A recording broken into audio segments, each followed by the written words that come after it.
Sir, എൻ്റെ ചോദ്യം വിഴിഞ്ഞം തുറമുഖം പ്രവർത്തനം ആരംഭിക്കുമ്പോൾ അടിമലത്തുറയിലും സമീപ പ്രദേശങ്ങളിൽ നിന്നും മത്സ്യബന്ധനത്തിനായി പുറംകടലിലേക്ക് പോകുന്ന മത്സ്യബന്ധന യാനങ്ങൾക്ക് നിർദ്ദിഷ്ട കപ്പൽച്ചാൽ നിലവിൽ വരുമോ? ഏതെങ്കിലും തരത്തിലുള്ള തടസ്സങ്ങൾ ഉണ്ടാവാൻ സാധ്യതയുണ്ടോ?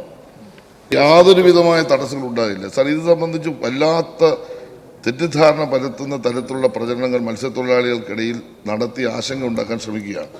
ഇവിടെ ബഹുമാനപ്പെട്ട കടകംപള്ളി പറഞ്ഞതുപോലെ ഒരുപാട് തരത്തിലുള്ള പ്രതിസന്ധികൾ അതിജീവിച്ചാണ് ഏതാണ്ട് 88% നിർമ്മാണ പ്രവർത്തനങ്ങൾ ഇപ്പോൾ പൂർത്തീകരിച്ചിട്ടുള്ളത്. കപ്പൽ കടന്നു പോകുന്ന സമയത്തൊഴികെ മറ്റ് സമയങ്ങളിൽ മത്സ്യബന്ധന യാനങ്ങൾ കപ്പൽച്ചാൽ മുറിച്ച് യഥേഷ്ടം കടന്നു പോകാവുന്നതാണ്. ഒരു കപ്പൽ പോകുന്നതിന് ഏകദേശം 45 മിനിറ്റ് മാത്രമേ സമയം ആവശ്യമുള്ളൂ. ആയതിനാൽ ഈ വിധത്തിൽ ഉള്ള ഒരാശങ്കയ്ക്കും കാര്യമില്ല, മത്സ്യത്തൊഴിലാളികൾക്ക് ഒരാശങ്കപ്പെടേണ്ട കാര്യവുമില്ല എന്ന് സഭ അധികം ഞാൻ അറിയിക്കുക.